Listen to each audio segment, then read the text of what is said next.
Для приобретения и развития имеющегося опыта, а также для получения практических навыков Динара подала документы на дополнительное образование и не прогадала. Обучение дало мне многое понять о медицине, чем занимается младшая медсестра и как ухаживать за больными.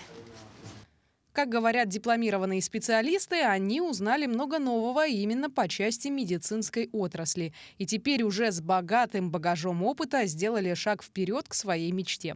Мы узнали очень много нового, очень хорошие были лекции и очень хорошие преподаватели. Нам дало очень много по специальности, то, что требовалось.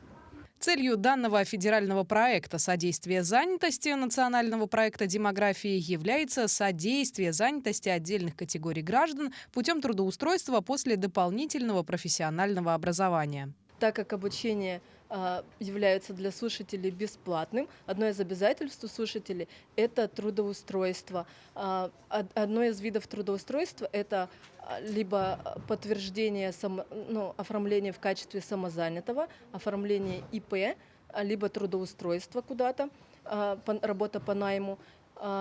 Или если этот человек был под риском увольнения или сокращения, то справка с места работы о том, что он сохранил свою занятость.